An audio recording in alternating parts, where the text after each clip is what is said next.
देश में मोदी और उत्तर प्रदेश में योगी।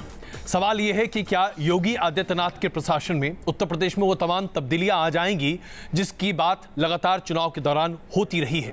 प्रशासनिक चुनौतियां योगी आदित्यनाथ के सामने बहुत हैं। जाहिर सी बात है, योगी आदित्यनाथ एक ऐसी प्रशासन की बात भी कर रहे हैं जो कि सक्षम है, सक्रिय है और हमेशा निगरानी रखता हुआ अपने कार्य के लिए आगे बढ़ेगा। सबका साथ, सबका विकास, भारतीय जनता पार्टी का यह नारा क्या उत्तर प्रदेश में पूरी तरह से सार्थक हो पाएगा? क्या बड़ी चुनौतियां हैं योगी आदित्यनाथ के सामने? आज इस पर करेंगे चर्चा और कैसे इन चुनौतियों को पार पाया जा सकता है, या इनमें से कुछ चुनौतियां ऐसी हैं जो पार पाने योग्य ही नहीं है या पार पाना अपने आप में लगभग असंभव सी स्थिति है। इन तमाम मुद्दों पर करेंगे चर्चा। हमारे पास एक विशिष्ट पैनल मौजूद है। सबसे पहले देखिए एक छोटी सी रिपोर्ट और फिर शुरू करते हैं चर्चा। विकास और सुशासन के माध्यम से सबका साथ और सबका विकास का जो संकल्प लिया है उसका पूरी तरह अनुसरण करते हुए प्रदेश सरकार राज्य की जनता की सेवा करेगी। यूपी के नए सीएम ने पहले ही दिन अपना एजेंडा साफ कर दिया। योगी बार बार कह रहे हैं कि यूपी में सबका साथ, सबका विकास उनकी पहली प्राथमिकता है। उत्तर प्रदेश को उत्तम प्रदेश बनाने के लिए योगी के सामने चुनौतियां हजार हैं। सबसे बड़ी चुनौती आक्रामक हिंदुत्व की उनकी छवि ही है। इसके अलावा उनके वो बयान भी फिर से दोहराए जा रहे हैं जो उन्होंने कई मौकों पर आक्रामक अंदाज में दिए थे। पाकिस्तान समर्थक तत्व बेमौत मारे जाएंगे, उनको कोई बचाने वाला नहीं मिलेगा। भारत का पानी पिएंगे, भारत में अपने सारे कर्म और कुकर्म करेंगे और उसके बाद कहेंगे कि भारत माता की जय नहीं कहेंगे। हम कहना चाहते हैं जिन्हें पाकिस्तान प्यारा है वे पाकिस्तान में जाएं। बकरे की अम्मा कब तक खैर बनाएगी? अगर धर्मांतरण होगा तो मुझे लगता है कि घर वापसी का कार्यक्रम भी चलेगा। अगर किसी ने जिन्ना बनने का प्रयास किया, जिन्ना बनने के पहले इस देश की जनता उसको दफन कर दी। उत्तर प्रदेश में करीब 20% आबादी मुस्लिमों की है। ऐसे में सबको साथ लेकर चलना योगी के सामने सबसे बड़ी चुनौती तो होगी ही, साथ ही उन्हें अपनी टीम के साथ सामंजस्य भी बैठाना होगा। योगी जानते हैं कि राज्य में अफसरशाही से निपटना आसान नहीं है, लिहाजा पहले ही दिन से वो पूरे एक्शन में नजर आ रहे हैं। शपथ ग्रहण के तुरंत बाद उन्होंने अपने मंत्रियों की संपत्ति का हिसाब मांग लिया। सिर्फ मंत्री ही नहीं, राज्य के अधिकारियों को भी अपनी संपत्ति की घोषणा सरकार के सामने 15 दिनों के भीतर करनी होगी। सभी सचिवों को योगी ने खड़े होकर ईमानदारी, स्पष्टता और स्वच्छता की शपथ भी दिलाई है। साफ है कि योगी राज्य में फैले भ्रष्टाचार पर अंकुश लगाना चाहते हैं, लेकिन चुनौतियां इतनी भर नहीं है। लॉ एंड ऑर्डर को सुधारना भी एक बड़ी चुनौती है और साथ ही किसानों की कर्ज माफी जैसे मुद्दे ज्यादा अहम हैं। राज्य में निवेश लाना भी योगी के सामने एक बड़ी चुनौती है। राम मंदिर का मुद्दा भी योगी के लिए बड़े सवाल की तरह रहेगा, क्योंकि योगी हिंदुत्व का चेहरा है और राम मंदिर पर बेबाकी से राय भी रखते रहे हैं। जाहिर है योगी पर न केवल करोड़ों लोगों की उम्मीदें हैं, बल्कि यूपी को उत्तम प्रदेश बनाने की चुनौती भी है। और योगी ने पहले ही दिन से संकेत दे दिया है कि उनके पास यूपी को बदलने का रोड मैप तैयार है। इसमें कोई शक नहीं है कि योगी आदित्यनाथ ने जब से शपथ ली उसके बाद से लगातार वो ऐसे काम कर रहे हैं मानो उनके सर पर भूत चढ़ा हुआ है। शायद वक्त भी नहीं मिल पा रहा उन्हें कि वो आराम कर पाएं। तो योगी क्या क्या करना चाहते हैं, इसी पर हम कर रहे हैं चर्चा। हमारे साथ पीएल पुनिया जी कांग्रेस से मौजूद हैं, प्रेम शुक्ला जी भारतीय जनता पार्टी से मौजूद हैं, मौलाना अतर हसन दहलवी साहब हैं, हमारे साथ अनंत गिरी जी महाराज हैं, हमारे साथ डॉक्टर विक्रम सिंह हैं जो कि पूर्व डीजीपी रह चुके हैं, JN चेंबर साहब हैं, पूर्व गृह सचिव हमारे साथ हैं, मौलाना अब्दुल नुमानी साहब हमारे साथ हैं और हमारे साथ विजय शंकर तिवारी जी मौजूद हैं। आप सबका स्वागत है। शुरुआत सबसे पहले प्रेम शुक्ला जी, अगर हम ये देखें कि योगी आदित्यनाथ ने जो सत्ता संभाली उसके साथ क्या क्या किया, तो मैं पिछले 24 घंटे की बातें आपके सामने रख रहा हूं। ये समझना चाहता हूं कि दरअसल इससे क्या मैसेज देना चाहती है उत्तर प्रदेश की सरकार। योगी आदित्यनाथ ने सबसे पहले कैबिनेट की बैठक में यह तय किया कि 15 दिनों के भीतर सभी कैबिनेट और राज्य मंत्रियों को अपनी संपत्ति का ब्यौरा देना पड़ेगा। अधिकारियों के साथ बैठक में सबसे पहले यह कहा जाता है कि कानून व्यवस्था को बहाल और दुरुस्त रखने के लिए कोई कोताही नहीं छोड़ी जानी चाहिए। बीएसपी के एक नेता की हत्या के बाद उसके 6 घंटे के भीतर दोबारा मीटिंग होती है और कहा जाता है कि कानून व्यवस्था में अगर लापरवाही बरती गई तो इसके लिए जिम्मेदार डीजीपी होंगे। उसके साथ साथ सभी अधिकारियों को स्वच्छता शपथ दिलाई जाती है और कहा जाता है कि आप अपने जीवन में भी स्वच्छता रखेंगे, साथ साथ अपने काम में भी स्वच्छता रखेंगे। भ्रष्टाचार के खिलाफ आप लगातार काम करते रहेंगे। अधिकारियों से कहा जाता है कि आप अपनी संपत्ति का ब्यौरा 15 जून के भीतर इनकम टैक्स के सहित, इनकम टैक्स रिसीट के साथ सहित सरकार के सामने प्रस्तुत कर दें। और आखिरकार में योगी आदित्यनाथ का यह कहना है कि वो और उनके मंत्रिमंडल के तमाम लोग दफ्तर समय से पहुंचेंगे। सभी अधिकारी 9:30 बजे दफ्तर में होंगे, यहां तक कि वीडियो कॉन्फ्रेंसिंग सुबह सुबह की जाएगी। ये तमाम प्रशासनिक कदम उठाने की जो कोशिश की जा रही है, क्या प्रदर्शित कर रहे हैं योगी आदित्यनाथ? साफ तौर पर भ्रष्टाचार मुक्त, पारदर्शी और जिम्मेदार प्रशासन देना आवश्यक है। यदि उत्तर प्रदेश को उत्तम प्रदेश बनाना है, उसको विकास के सुपर हाईवे पर दौड़ाना है, तो आदरणीय नरेंद्र मोदी जी जिस तरह से कहते हैं कि ना सोऊंगा ना सोने दूंगा, तो प्रशासन ना सोने पाए, प्रशासन सेवक की भूमिका में रहे, शासक की भूमिका में न रहे, भ्रष्टाचार मुक्त रहे, पारदर्शी रहे, अपराध मुक्त रहे, ये देना जो है वो प्रशासन की जिम्मेदारी है और वो दायित्व बोध जो है आदरणीय मुख्यमंत्री जी करा रहे हैं। विक्रम सिंह जी, डीजीपी से यह कहना कि अगर उत्तर प्रदेश के लॉ एंड ऑर्डर पर कहीं भी कोई आंच आती है तो इसकी सीधी जिम्मेदारी डीजीपी पर होगी। आप डीजीपी रह चुके हैं, क्या ये बोध पहले से नहीं होता जो एक मुख्यमंत्री को कराना पड़ता है? क्या ये माना जाए कि आज योगी आदित्यनाथ सभी अधिकारियों को उनके कर्तव्य बोध से अवगत कराने की कोशिश कर रहे हैं? निसंदेह अजय जी, पुलिस महानिदेशक पूरे पुलिस बल का अग्रणी नेता होता है और अपनी नैतिक जिम्मेदारी से विमुख नहीं हो सकता है। लेकिन एक कार्य संस्कृति और उप संस्कृति होती है जिसको बदलने में कुछ समय लगता है। कल तक उप संस्कृति कुछ और थी, जवाहर बाग और प्रजापति उसकी नुमाइंदगी कर रहे थे, आज आप शुक्ला जी और योगी जी कर रहे हैं। हर्ष का विषय है, ये परिवर्तन होना चाहिए था, लेकिन पुलिस महानिदेशक अकेले की ये जिम्मेदारी कर दें कि 5 साल का ठीकरा डीजीपी या कोई थानाध्यक्ष झेल ले, वो मैं समझता हूं औचित्यपूर्ण नहीं है। जिम्मेदारी फिक्स करें और अगर घोषणा करनी है कि प्रजापति ऐसे लोगों के ऊपर पुरस्कार की घोषणा करें, जवाहर बाग के मुलजिमों के खिलाफ ऐसी ऐतिहासिक कार्रवाई करें, चल अचल संपत्ति कुर्क करें, अतीक अहमद को नैनी जेल से एटा जेल भेजें, ये अगर 10 केसेस में आप कर लें, आपकी वैसे ही तूती बोलने लगेगी। और केवल कह देना कि डीजीपी तो जिम्मेदार है ही है, लेकिन डीजीपी उतना ही जिम्मेदार है जितना मुख्य सचिव और गृह सचिव है। बिल्कुल, अब यही सवाल चेंबर साहब मैं आपके सामने रखूं। अधिकारियों से कहना कि आप अपने इनकम टैक्स का ब्यौरा दें, आप बताएं कि आपने अभी तक अपने आय और बाकी तमाम संपत्तियां आपकी क्या क्या हैं, उसके साथ साथ स्वच्छता की शपथ दिलाना, क्या ये दिखावा मात्र आप मानेंगे या आप मानते हैं कि दरअसल योगी मीन्स बिजनेस? नहीं, मैं समझता हूं कि ये व्यवस्था तो पहले से ही दी गई है। हर एक अधिकारी को अपने अपने संपत्तियों का ब्यौरा हर एक साल देना पड़ता है और उस साल के दौरान भी अगर कोई खरीदो फरोख्त होती है उसके रिसोर्सेज और सोर्सेज के साथ इसका ब्यौरा देते हैं जी। और फिर भी माननीय मुख्यमंत्री जी की ओर से इस तरह का निर्देश दिया जाना एक अच्छा जेस्चर है, जिससे ये एक मैसेज चल जाता है सभी अधिकारियों को, सभी कर्मचारियोयों को कि किसी प्रकार की करप्शन जो है वो बर्दाश्त नहीं होगी। पुनिया साहब, आप इसे कैसे देखते हैं? क्या आपको लगता है कि योगी आदित्यनाथ एक अच्छी परिपाटी की शुरुआत कर रहे हैं? कम से कम शुरुआत में ऐसी बातें निकल कर आ रही हैं जो कि उत्तर प्रदेश को एक अच्छा राज्य बना सकेंगी, इसके तरफ अग्रसर हो सकते हैं? देखिए, उत्तर प्रदेश में बहुत ज़बरदस्त मैंडेट मिलके मुख्यमंत्री बने हैं और उनके साथ में उनकी जिम्मेवारी भी है और उस जिम्मेवारी के तहत उन्होंने जो शुरुआत की है उसका स्वागत करते हैं जी।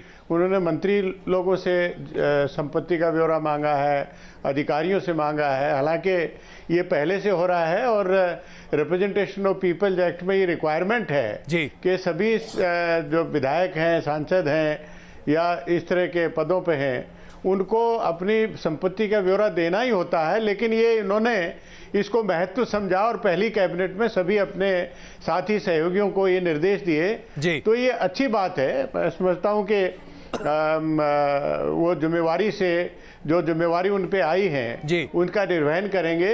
मैं सिर्फ इतनी बात कहना चाहूँगा कि मीडिया को भी जो पुराना जो इनका इतिहास दिखाते हैं, क्या क्या स्टेटमेंट देते हैं, मैं समझता हूँ कि इतनी जिम्मेवारी आने के बाद हो सकता है व्यक्ति में परिवर्तन हो और वो उस तरह से जो पहले उनके बयान आते रहे हैं जी।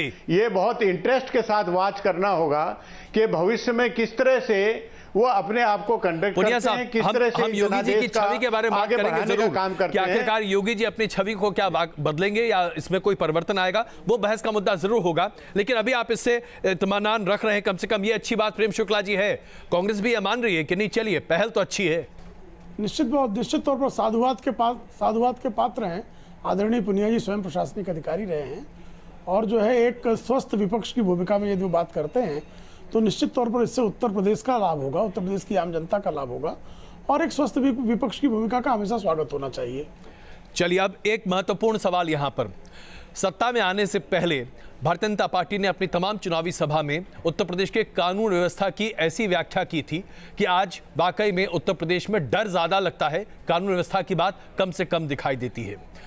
पुनिया साहब, क्या आप आश्वस्त हैं कि योगी आदित्यनाथ जिस तरह से कानून व्यवस्था को लेकर सजग दिखाई दे रहे हैं, कानून व्यवस्था दुरुस्त हो जाएगी? सत्ता संभालने के भीतर ही बीएसपी के एक नेता की हत्या हो जाती है। आपराधिक मामलों में उत्तर प्रदेश सबसे आगे रहा है, इसमें कहीं कोई दो मत नहीं है। हाँ, ये बात सही है कि रेप के मामले में मध्य प्रदेश आगे है, लेकिन ये भी आरोप लगते रहे कि बलात्कार के मामले पूरी तरह से रिपोर्ट नहीं होते हैं। जब तक आपने सहयोग नहीं लिया था समाजवादी पार्टी से, तब तक आप भी कानून व्यवस्था को लेकर बड़े सवाल उठाते थे। अब आप आश्वस्त हैं कि योगी जो करेंगे सही करेंगे? देखिए, उत्तर प्रदेश में गुंडागर्दी, अपराध और ये बड़ी शिकायतें थी। हालांकि अगर आंकड़ों में, एनसीआरबी के आंकड़ों में जाएं जी, तो वो पता लगेगा कि मध्य प्रदेश किसी में आगे है, राजस्थान किसी में आगे है, किसी में उत्तर प्रदेश आगे है, किसी में आंध्र प्रदेश आगे है, बिहार आगे है। लेकिन ये एक जनरल परसेप्शन है कि उत्तर प्रदेश में गुंडागर्दी और माफिया राज, अपराध, ये खूब उसका प्रचलन है और उसको रोकने के लिए बहुत आवश्यक है जी। ये जनता को कम से कम सुरक्षित महसूस हो सके, अगर उसके लिए पहल की जाती है और सार्थक पहल की जाती है तो उसके स्वागत होना चाहिए। और उसके साथ साथ मैं विक्रम सिंह जी की बात से पूरी तरह सहमत हूं। सिर्फ ये कह देना कि कोई भी अगर घटना होती है डीजीपी जिम्मेवार होंगे, हर एक मामले की अलग अलग परिस्थितियां होती है। नहीं तो पुनिया साहब आप कहना क्या चाहते हैं? आप कहना क्या चाहते हैं? आप बहुत सारी चीजें सांकेतिक भाषा में कह रहे हैं, खुलकर बोलिए ना। नहीं, सांकेतिक भाषा में नहीं, मैं स्पष्ट रूप से बताना चाह रहा हूं। मैंने कहा कि बहुत से मामलों में नीचे स्तर पर किसी सब इंस्पेक्टर या इंस्पेक्टर की जिम्मेवारी हो तो उसमें सख्त कार्रवाई होनी चाहिए। किसी में संज्ञान में होते हुए एसपी ने अगर उस पर कार्रवाई नहीं की है तो उनके खिलाफ कार्रवाई होनी चाहिए।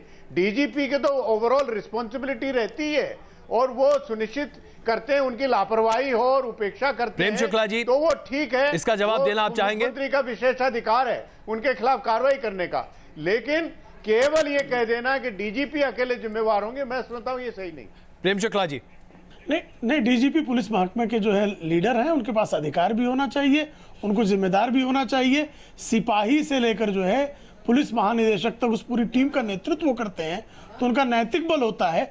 वो तमाम जो स्तर हैं, जो सिपाही से लेके पुलिस महानिदेशक, सारे स्तरों पर वो जिम्मेदारियों का बंटवारा कर सकते हैं और उसके लिए जिम्मेदार जवाबदेह व्यक्ति का निर्धारण कर सकते हैं। लेकिन चूंकि कानून एवं प्रशासन को सुव्यवस्थित रखना उनकी जिम्मेदारी है, तो उस जिम्मेदारी का जो निर्वहन है वो उनसे अपेक्षा करना, मुझे लगता है इसमें कुछ भी गलत नहीं है। आपको यहाँ चर्चा में शामिल करना पड़ेगा। अजय जी, मैं ये निवेदन करना चाहूंगा कि एक मरीज आईसीयू में दाखिल है और कई साल से है जी, और आज उम्मीद करना कि हम कोई ऐसी जादू की छड़ी घुमा दे, कल वो मैराथन में दौड़े और मेडल ले ले, ये संभव नहीं है। कोई डीजीपी दुनिया का नहीं कर सकता है। अपराध कोई रोक नहीं सकता, लेकिन अपराध का एक माकूल प्रत्युत्तर देना एक कुशाग्र और एक प्रोफेशनल डीजीपी दे सकता है। अपराधियों को एक ऐसी नसीहत दे सकता है कि दोबारा वो दुस्साहस न करें, उनके ऊपर और वहां का जो एक संदेश जाता है ये तो दे सकता है। लेकिन अपराध उन्मूलन करने का सामर्थ्य मुझे तो नहीं लगता है कि किसी डीजीपी के हाथ में है। लेकिन ये जिम्मेदारी निर्धारित कर देना कि अपराध अगर होगा तो आपकी जिम्मेदारी है, ये औचित्यपूर्ण नहीं है। चिंबर साहब, मैं जरा इसको सवाल को थोड़ा सा पैराफ्रेज करके आपके सामने रख रहा हूं। उत्तर प्रदेश में जो पूरा सरकारी महकमा है, ऐसा माना जाता है कि अगर सबसे बुरी स्थिति कहीं पर है तो उत्तर प्रदेश में है। करप्शन जबरदस्त तरीके से है और यहां तक कि कई मामलों में पार्टी विशेष गतिविधियां होती हैं, जिसके लिए आप ब्लॉक लेवल पर, आप एसएचओ के दफ्तर में इस तरह पे परिवर्तन की जरूरत है। तो क्या यह मूलभूत परिवर्तन एक दिन में आ सकता है या इसको लाने में शायद 5 साल भी कम पड़े? नहीं, ना तो एक दिन में आ सकता है, ना 5 साल की ही ज़रूरत है।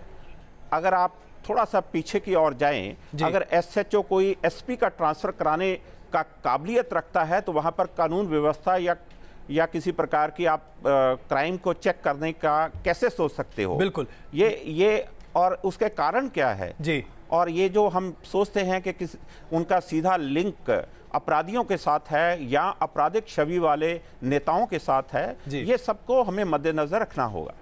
और एक और बात मैं महत्वपूर्ण कहना चाहूँगा, अगर आप पूरा स्ट्रक्चर को ध्यान से देखें, एक एसएचओ अपना 8-10 साल की सर्विस के बाद उसको एक थाने का या चौकी का इंचार्ज बन जाता है। उसकी एजुकेशन लेवल क्या है, किस व्यवस्था से वो आया है, वो भी उत्तर प्रदेश जैसे जगह से जहां पर आपको इंटर और मैट्रिक के जो है वो नकल करवा के ही डिग्रियां प्राप्त हो जाती हैं या सर्टिफिकेट प्राप्त हो जाते हैं। चुनौतियां कहीं जटिल और विघल। इसका जो सिलेक्शन प्रोसेस है उसमें इंप्रूवमेंट की बहुत जरूरत है। बिल्कुल। दहलवी साहब, मैं चर्चा में आपको शामिल करूं।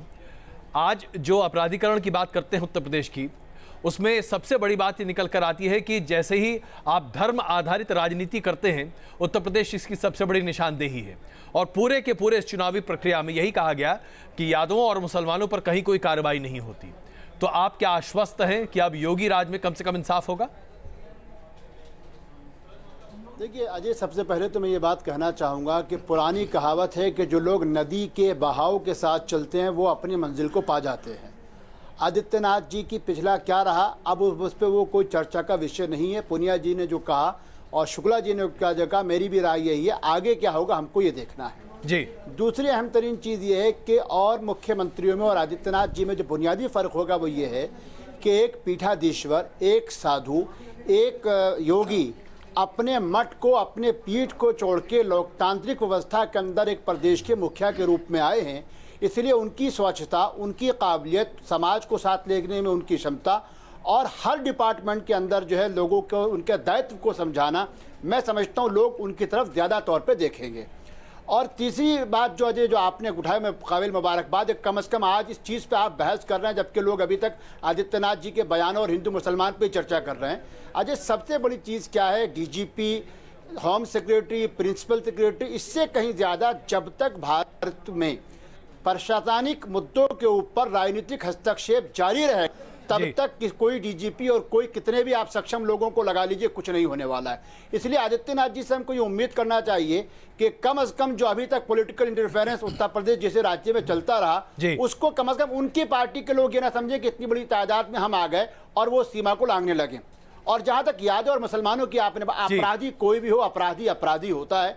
और आप जानते हैं कि मुजफ्फरनगर हो या उसके अलावा ज़ियाउल हक जैसे ईमानदार पुलिस अफसर की मौत हो, ये तमाम भी उत्तर प्रदेश में हुए हैं। और मैं समझता हूं कि क्या जवाहर पार्क हो, ज़ियाउल हक की मौत का मामला हो या मुजफ्फरनगर, कहीं पर भी क्या हिंदू क्या मुसलमान, अगड़ा पिछड़ा, जमात के जिस व्यक्ति के साथ नाइंसाफी करने वाला कोई भी हो, वो मुसलमान हो, हिंदू हो, ओबीसी हो, कोई भी हो, अब आदित्यनाथ जी को अपनी भूमिका में आना पड़ेगा। विजय जी, यही सवाल बड़ा बार बार निकलता है। जब कर्नाटक में बीजेपी की सरकार थी तो श्रीराम सेने, इस तरह की तमाम सेनाएं उत्पन्न हो गई और उसके बाद कानून व्यवस्था की स्थिति वहां पर कई मामलों में एक तरह से संशय की स्थिति में रही। उत्तर प्रदेश में योगी आदित्यनाथ की सत्ता पर रहते हुए ऐसा माना जा रहा है, कम से कम ये धारणा है कि ऐसी ताकतों को जिसे हम फ्रिंज एलिमेंट्स कहते हैं बहुत बल मिलेगा। आप क्या कहते हैं? अजय जी, ये एक बात समझने की है कि मैं तो पहले ये कहता हूँ कि पूज्य योगी जी मुख्यमंत्री बने, इसके पीछे ये समझने की आवश्यकता है कि वो मुख्यमंत्री, हमारे यहाँ तो संतों और ऋषि जो हैं राजाओं को निर्देश देते थे, लेकिन उनको स्वयं मुख्यमंत्री बनना पड़ा। कैसी परिस्थिति उत्तर प्रदेश की रही होगी, कितना दुर्व्यवहार रहा होगा, कितनी अराजकता रही होगी, कितना भेदभाव रहा होगा, ये उसका एक प्रमाण हमारे सामने नजर आता है। दूसरी बात यह है कि आप केवल कर्नाटक क्यों देखते हैं? देश में बहुत सारी जगह भारतीय जनता पार्टी की सरकारें हैं, तो एक कर्नाटक का एक विषय उठा करके वो हम उसका उदाहरण नहीं दे सकते। एक विषय नहीं उठा रहा हूं, मैं ये कह रहा हूं, देखिए ये आशंका है। नहीं, बिल्कुल, अभी दहलवी साहब भी इस बारे में कहेंगे और मुझे लगता है नुमाइन साहब भी इस बात में कहेंगे, विक्रम सिंह जी भी यही कहेंगे कि भाई ये होता है और ऐसा दिखा है। अजय जी, मैं कह रहा हूं कि उत्तर प्रदेश वो प्रदेश है जहां पर कैराना हुआ, उत्तर प्रदेश वो प्रदेश है जहां कांधला हुआ, उत्तर प्रदेश वो प्रदेश जहां सहारनपुर हुआ। सहारनपुर का सब अलग अलग कंटेस्ट के विषय हैं। सहारनपुर तो जहां कोर्ट का निर्णय हुआ, इसके बाद अराजकता हो गई। और वही मुजफ्फरनगर है जहां के प्रदेश के एक कद्दावर मंत्री ने उसका हस्तक्षेप रहा। तो ऐसे प्रदेश को उबारना। मौलाना दहलवी आपका जवाब देना चाहते हैं? ये निश्चित तौर पर मैं योगी जी से मैं आ रहा हूं, मुझे ब्रेक लेना है कि उसका निराकरण अवश्य करेंगे वो। देखिए विजय तिवारी जी मैं समझता हूँ बहुत ही सकारात्मक बात करने वाले व्यक्ति हैं, लेकिन मैं उनसे पूछता हूं कि हम आज राजनीतिक किस पार्टी ने क्या करा, कहां क्या हुआ। हमको यह भी याद रखना चाहिए, क्या पंजाब हो, क्या व्यापन का मामले को लेकर मध्य प्रदेश हो या कांग्रेस की सरकारें हो, मणिपुर या नॉर्थ ईस्ट का तो हम जिक्र ही नहीं करते हैं। सरकारों ने कहीं ना कहीं राजनेताओं ने हस्तक्षेप करा और अपनी तमाम गलतियों का ठीकरा प्रशासनिक अधिकारियों पर फोड़ा है। मैं अब योगी जी से ये उम्मीद रखता हूं इस युग के अंदर पॉलिटिकल इंटरफेरेंस सिस्टम में कम किया जाए और किसी के साथ भी नाइंसाफी हो, कम से कम इससे पहले कि मैं एक ब्रेक लूं, वो ये बताए कि मैं अपने दंड से क्या कर सकता हूं। इससे पहले कि मैं एक ब्रेक लूं, आनंद गिरी जी, ये जो संशय है बार बार कहा जाता है और जैसा कि अभी हम विजय जी से भी चर्चा कर रहे हैं, तथाकथित तौर पर फ्रिंज एलिमेंट्स, जिन्हें आप वो कहें जो समाज के मुख्य धारा नहीं है लेकिन किनारे रहते हुए भी बहुत बड़े पैमाने पर समाज को प्रभावित कर पाते हैं, वो लोग ज्यादा हावी हो सकते हैं। क्या योगी आदित्यनाथ के मुख्यमंत्री बनने पर ये तत्व अपने आप को ज्यादा ताकतवर महसूस करेंगे और क्या ये कानून व्यवस्था के लिए बड़ी चुनौती होगी? योगी जी आए हैं तो ये बात तय है कि योगी की जरूरत थी इस प्रदेश में, और जो प्रदेश जाति और धर्म के नाम पे बट के रह गया था, वो प्रदेश अब जाति और धर्म की दीवार को तोड़ के ऊपर उठेगा। तो ये सही साफ मानना चाहिए कि ऐसी कोई ताकत धर्म को लेकर के, खास करके सनातन धर्म से लेकर के, कभी समाज में बुराई लेके नहीं जाएगी। पहली बात तो ये है। दूसरी बात हमारे प्रदेश की मुख्य बात यह है कि हमारा प्रदेश हिंदू और मुस्लिम में हमेशा रमजान और श्रावण में बढ़ता है और ये सरकारें कहीं न कहीं इस बात का बड़ा फायदा लेती थी। अब वो फायदा खत्म हो जाएगा और मैं ये भी तय कर सकता हूँ, बता सकता हूँ कि आने वाले समय में जितना मुसलमान भाई पाकिस्तान में सुरक्षित नहीं है, उससे ज्यादा वो सुरक्षित हिंदुस्तान और हिंदुस्तान के उत्तर प्रदेश में महसूस करेगा, ये पूर्ण दावा करता हूँ। नुमानी साहब, देखिए आपने देखा होगा जब शरारती विद्यार्थी को मॉनिटर बना दिया जाता है, जैसे चेतन भगत ने भी आज कहा है, तो वो पहले से जो है वो ज़्यादा अच्छा हो जाता है। तो आदित्यनाथ योगी के बारे में अब जो बड़ा पद मिल गया है, जिम्मेदारी आ गई है, तो मैं समझूंगा कि ये जो है वो मुख्यमंत्री बन चुके हैं, सही दिशा में वो जाएंगे वो। और इसीलिए मैं ये कह रहा हूँ कि बड़ा पद मिल गया है तो जिम्मेदारी भी बढ़ गई है, तो अब उनको अपने घर को जो है वो देखना चाहिए करेंगे। ठीक करने के लिए तो योगी आए। पहले जो उनकी जो भाषा थी अलोकतांत्रिक जो है वो मुहावरे से हट के, अब वो बात नहीं रहेगी। अब जो है वो बाकायदा जो है लोकतांत्रिक व्यवस्था में, जमहूरी निजाम में एक जो है मुख्यमंत्री आपकी बातों में बहुत सारा व्यंग और कटाक्ष भी दिख रहा है। नहीं कटाक्ष नहीं, अब मैं जिम्मेदारी की बात समझ रहा हूँ कि आप महसूस करेंगे कि पहले की तरह नहीं होना चाहिए। अब जो है वहां से सुधार का सिलसिला जो है वो शुरू हुआ है, तो अब वो बेहतर करेंगे, ये हम जो है वो आशा करते हैं, सभी लोग ये कर रहे हैं। चलिए, उत्तर प्रदेश के मुख्यमंत्री योगी आदित्यनाथ ने सत्ता संभालने के 24 घंटे के भीतर इस तरह से काम करना शुरू किया है जैसे लगता है कि उनके पास वक्त बहुत कम है और बहुत कुछ बदलना चाहते हैं। और इसमें कोई शक नहीं है कि अगर आज उत्तर प्रदेश की आप चर्चा करें तो आप अर्थव्यवस्था की चर्चा करें तो लगता है कि यह प्रदेश पूरे तरीके से चरमराता हुआ दिखता है। आज उत्तर प्रदेश में विकास की दर 3% के आसपास है, जबकि राष्ट्रीय विकास दर 7% के आसपास है। अगर आप साक्षरता की बात करते हो उत्तर प्रदेश बहुत पिछड़ा हुआ है। अगर आप गुर्बत और गरीबी की बात करें तो उत्तर प्रदेश बहुत पिछड़ा हुआ है। आप नए उद्योग की बात करें उत्तर प्रदेश में ऐसा कुछ होता दिखाई नहीं देता। कानून व्यवस्था अपने आप में ऐसा नहीं दिखता। सामाजिक सौहार्द, ऐसा लगता है जैसे कि उत्तर प्रदेश में सब कुछ गड़बड़ है। लेकिन क्या योगी इसे ठीक कर सकते हैं? और इसके साथ साथ बड़ा सवाल ये कि क्या योगी की पहले की छवि आज उनके ऊपर कहीं ज्यादा हावी है? पीएल पुनिया साहब, इसमें कोई शक नहीं है कि राजनीतिक विरोध एक अलग स्तर पर, लेकिन अब जबकि मुख्यमंत्री के पद पर योगी आदित्यनाथ बैठे हैं तो क्या पूर्वाग्रह सही है उनके लिए? जो पहले के उनके बयान हैं, क्या उसी के पैमाने पर आज उन्हें तोला जाना चाहिए? मैंने तो डिबेट में हिस्सा लेने से पहले शुरुआत में इस बात को कहा है कि मीडिया जो बार बार दिखा रहा है कि पहले उन्होंने क्या बयान दिए, उससे पूर्वाग्रह बनाने में काम करता है, ये उसको छोड़ना चाहिए। अब वो जिम्मेवार पद पे हैं, प्रदेश के बड़े प्रदेश देश के सबसे बड़े प्रदेश उसके मुख्यमंत्री हैं, इतना प्रचंड जनमत उनको मिला है जी। तो ऐसे में वो किस तरह से काम करते हैं आगे, उस पर ज्यादा नजर होनी चाहिए। पीछे वो क्या बोले हैं, कैसे रहते थे, कैसे, उसको छोड़ के आगे क्या करेंगे उस पर होना चाहिए। और हम सबको, क्योंकि देश से प्रदेश के हित में है कि ये कामयाबी के साथ में जन तक अपने काम करें और बिना किसी भेदभाव के, क्योंकि सबसे पहले योगी जी जब कार्यभार ग्रहण किए हैं, जैसे पूर्वाग्रह मीडिया जो दिखा रहा है कि ऐसे बोले थे, ऐसे बोले थे, की बात क्यों कर रहे हैं? पुनिया साहब, मैं आपसे पूछ रहा हूं, आपको उम्मीद थी कि किसानों के बारे में फायदा होगा, चलिए उसके बारे में फैसला नहीं हुआ, लेकिन सही में कहिए, अपने दिल पर हाथ रख के कहिए, योगी आदित्यनाथ का नाम सामने आते ही आपके दिमाग में पुराने बयान आए कि नहीं आए? मैं आप इससे पूछ रहा हूं, बड़ी ईमानदारी से बताइएगा। नहीं अजय जी, मैं आपके खिलाफ या पूरी मीडिया में ये कह रहा हूं कि ये बयान दिखाने से लोगों में भ्रम पैदा होता है। नहीं, ये बिल्कुल, इसलिए मैंने उस उद्देश्य से कहा, लेकिन मैं किसी पे आरोप आक्षेप नहीं लगा रहा। बिल्कुल, तो इस प्रेम शुक्ला जी, चाहता हूं अगर मैंने नहीं बिल्कुल ऐसी कोई बात नहीं है, तो मैं सिर्फ स्पष्ट कर देना चाहता था कि ये मीडिया नहीं है जी, ये प्रेम शुक्ला जी। कोई बात नहीं, कोई बात नहीं, सभी लोग कहते थे जी, और वो बोलते भी थे, बयान भी दे रहे थे, इसलिए सब लोग कहते थे। लेकिन मैं समझता हूं मुख्यमंत्री बनने के बाद वो ऐसा नहीं करेंगे, हमारा विश्वास है। पुनिया साहब, हम आपके इस दो लाइन के बीच के भीतर का भेद भी समझ रहे हैं और इसमें कोई शक नहीं है कि आज जो बातें आप कह रहे हैं उसके गुण क्या है। प्रेम शुक्ला जी, समझ तो आप भी रहे होंगे, मैं आप ही से पूछ लूं, पूर्वाग्रह है लोगों का या नहीं?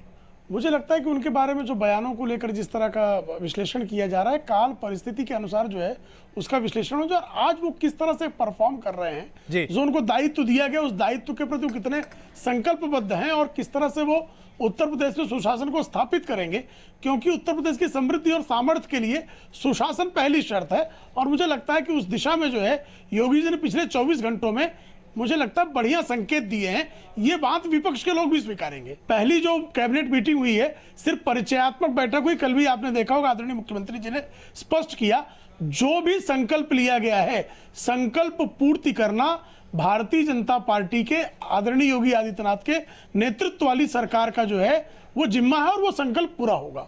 जी दहलवी साहब। नहीं बिल्कुल, मैं समझता हूँ बहुत सीनियर पैनल के साथ आप डिस्कस कर रहे हैं और मैं तो पॉलिटिक्स का एक छोटा सा स्टूडेंट हूँ।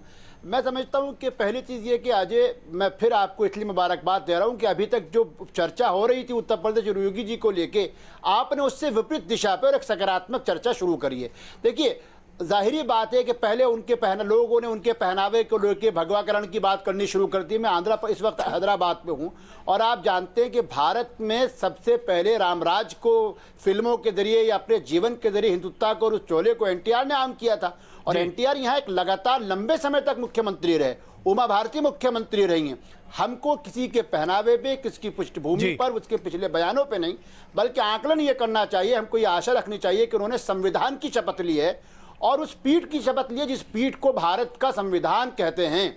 और ये आशा रखनी चाहिए कि वे पीठाधीश्वर अपनी इसी पीठ को सम्मानित करेंगे। सबका साथ सबका विकास होगा और उसमें आप लोगों का जो मैं पुनिया जी की इस बात से इत्तेफाक नहीं रखता, हो सकता है उन्होंने कह भी दिया, लेकिन मीडिया जो है आज की तारीख में किसी का विश्लेषण और आकलन करने में आप लोगों की बहुत भूमिका है और आप भी लगातार उनका भी और हमारा जनता का भी सबका आकलन करते रहिए ताकि एक पिछड़ा हुआ प्रदेश उत्तम प्रदेश बन जाए।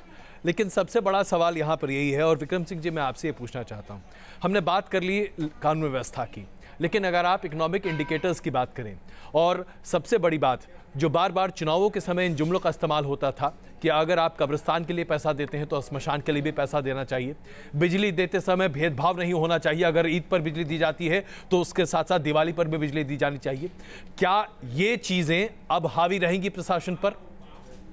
Ajay ji, equitable distribution of states assets की एक समान रूप से राज्य की जो भी संपदा है उसका निस्तारण और उसका उपयोग सबके द्वारा बराबर से किया जाए, एक तरफा कोई कार्रवाई न हो। मैं इसका स्वागत करता हूं कि अगर सबके लिए समान रूप से स्टेट के रिसोर्सेज को उपलब्ध कराया जाए। एक तरफा जहां कहीं बात होती है तो उसके बड़ा नकारात्मक संदेश जाता है। सभी विद्वान पैनलिस्ट ने बहुत इस बात से हर्ष व्यक्त किया, संतोष व्यक्त किया है कि योगी जी के आगमन से एक आगाज आया है, एक सकारात्मक संदेश गया है और अब तक के जो घटनाक्रम है उससे एक आशा बनती है कि एक बहुत सार्थक प्रयास हो रहा है सुशासन का और कानून व्यवस्था को नियंत्रण करने का। फिर संक्षेप में आपसे, पूर्वाग्रह लोगों को योगी आदित्यनाथ को लेकर बहुत सारे हैं।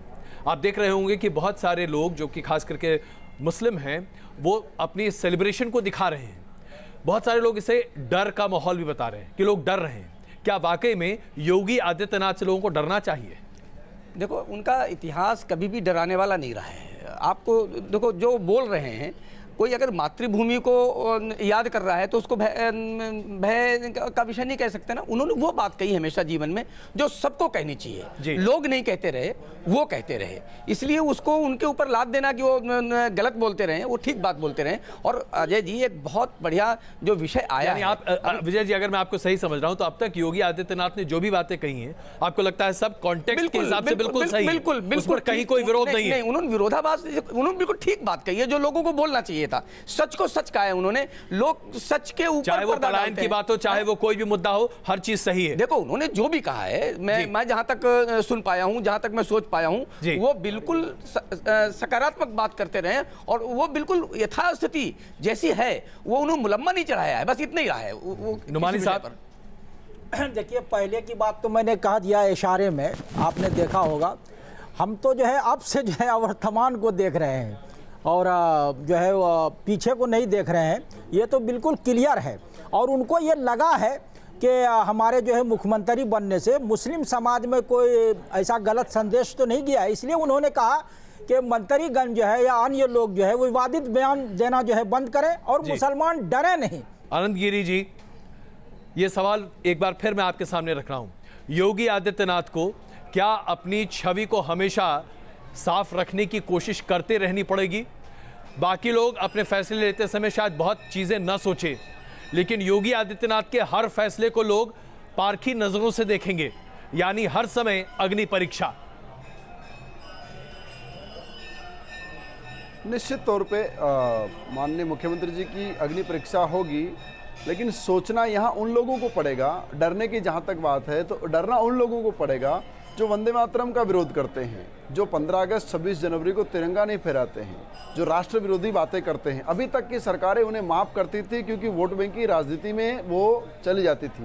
पर अब योगी जी का जो ऑरा है, जो छवि है, जिस बैकग्राउंड से योगी जी आते हैं और जिस प्रकार की राजनीति उन्होंने की है, इससे ये जाहिर होता है, ये सिद्ध होता है कि वो एक बहुत सशक्त राष्ट्रभक्त नेता है। और हिंदू मुस्लिम नहीं, वो सिर्फ राष्ट्र के प्रति समर्पित नेता है। वो सभी धर्मों से प्रेम करते हैं, लेकिन जो व्यक्ति राष्ट्र के विरोध में काम करेगा उसकी दाल उत्तर प्रदेश में नहीं गलेगी।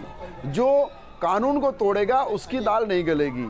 जो गुंडा राज, माफिया राज चलाना चाहेगा उसकी दाल उत्तर प्रदेश में नहीं गलेगी। ये संकेत तो साफ है और यही कारण है कि एक पहला मुख्यमंत्री बना है जिसका दिनचर्या नहीं, उसके भोजन की चर्चा हो रही कि योगी दिन में क्या खाते हैं, सुबह क्या खाते हैं। आज तक किसी नेता की चर्चा इस बात पे नहीं हुई, क्योंकि क्या क्या खाते हैं, क्या क्या पीते हैं नहीं पता चलता, परंतु एक योगी के जीवन के खाने की भी चर्चा हो रही है। इसके पीछे मुख्य बात यह है कि उनकी बेबाक छवि और उनकी निष्पक्षता इस प्रदेश को मिलेगी और उसी के कारण जो उत्तर प्रदेश बुरी स्थिति में चला गया था वो प्रदेश आगे जाकर के उत्तम प्रदेश बनेगा और आगे जाकर के पूरे देश का नेतृत्व करने वाला, पूरे देश को दिशा देने वाला प्रदेश बनेगा। जी दहलीज साहब, देखिए, मैं संक्षेप में दो बातें कहूँगा। पहले आनंद गिरी साहब ने और सभी बड़ी, हम बहुत सार्थक चर्चा कर रहे हैं।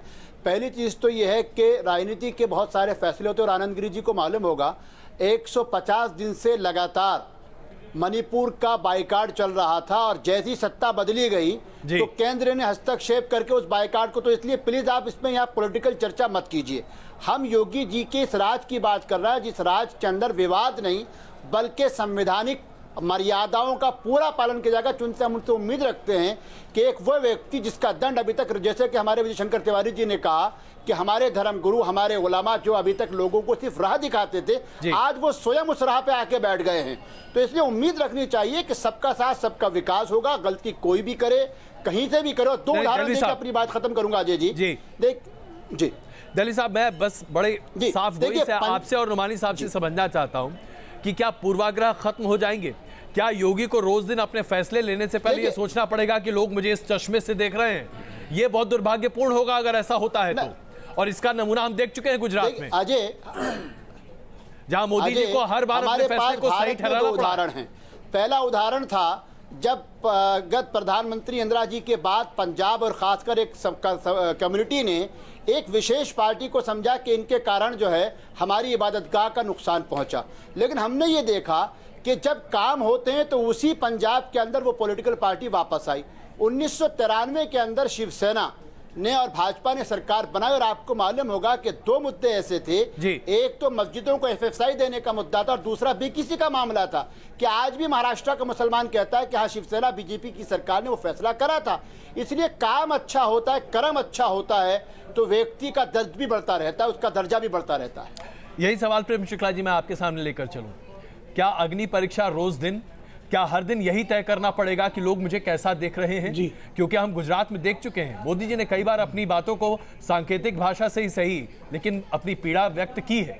देखिए, जब प्रचंड बहुमत आपके साथ है तो सत्ता में बैठे व्यक्ति को प्रतिदिन जो है अग्नि परीक्षा देनी ही होती है, क्योंकि उसको आखिरी व्यक्ति के कल्याण के प्रति वो जिम्मेदार है। और भारतीय जनता पार्टी पंडित दीनदयाल उपाध्याय जी के जो है एकात्म मानववाद के दर्शन को मानती है। तो इसलिए आखिरी व्यक्ति के कल्याण के लिए हमको कई बार अपनी इच्छा की भी जो है अग्नि परीक्षा देनी पड़ती है, अपने काम की भी अग्नि परीक्षा देनी पड़ती है। सत्ता जो है वो अग्नि परीक्षा का केंद्र है, वो जो है अय्याशी का अड्डा नहीं बनाया जा सकता। कुछ लोगों ने उसको अय्याशी का अड्डा बनाया, भ्रष्टाचार का अड्डा बनाया, उससे अराजकता फैली और उसके कारण उत्तर प्रदेश जो है वो विकास के मार्ग से हट गया। उसका उत्तर प्रदेश के सामान्य नागरिक को उसका परिणाम भोगना पड़ा।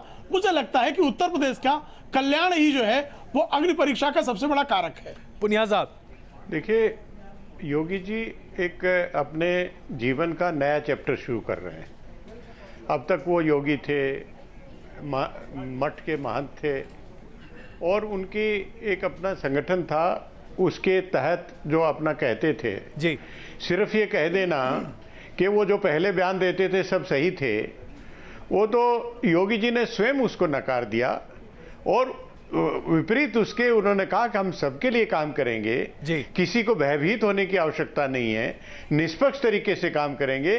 तो मैं समझता हूं उनको फेस वैल्यू पे लेना चाहिए और मानना चाहिए कि इसी तरह से होगा। बिल्कुल। और आगे जहां अग्नि परीक्षा की बात है, जो पब्लिक लाइफ में रहता है तो 24 घंटे उसकी परीक्षा, उसकी स्क्रूटनी, उसकी स्क्रीनिंग वो सब होती रहती है और लोग समीक्षा करेंगे, आपके चैनल पे भी करेंगे, पब्लिक में बैठे हुए लोग भी करेंगे, उसको कोई रोक नहीं सकता। बिल्कुल, वो चलता रहेगा। बस अब तो ये है कि सरकार बने हुए 1 दिन भी पूरा नहीं हुआ है और इसमें बहुत ज्यादा टीका टिप्पणी करने की आवश्यकता नहीं है। बिल्कुल। और शुभकामनाएं देके ये जनता के हित में, गरीबों के लिए, किसानों के हित में सरकार काम करें, बढ़ चढ़ के काम करें, यही हम कह सकते हैं। इसमें कोई शक नहीं है कि उत्तर प्रदेश एक ऐसा राज्य है जहां चुनौतियां कहीं ज्यादा हैं और मुख्यमंत्री योगी आदित्यनाथ के सामने ये चुनौतियां पहाड़ सी हैं। लेकिन क्या इन चुनौतियों को पार कर पाना संभव हो सकता है? विक्रम सिंह जी, मैं शुरुआत आपसे करूं क्योंकि कानून व्यवस्था एक बड़ा मसला है। उत्तर प्रदेश में अपराध पर नकेल कस पाना बहुत आसान नहीं है, लेकिन आपने अपने टेन्योर में काफी ऐसा करने में सफलता हासिल की थी।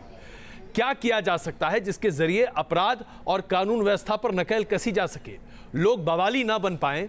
ये क्या किया जा सकता है? कुछ एक मुख्य बिंदु आप रखें। निसंदेह अजय जी, योगी जी पंचाग्नि से तप करके आए हैं तो उनके लिए अग्निपथ और अग्नि परीक्षा कोई बहुत बड़ा विषय नहीं है। लेकिन माफिया, संगठित अपराध, महिलाओं की सुरक्षा और पुलिस में भ्रष्टाचार और भेदभाव, इन 5 बिंदुओं पे अगर वो क्रियाशील हो जाएं तो आपको परिवर्तन 15 दिन में दिखाई पड़ेगा। और योगी जी में सामर्थ्य और इच्छा शक्ति है, वो निसंदेह कर सकते हैं। मुझे कम से कम कोई संशय इसमें नहीं है।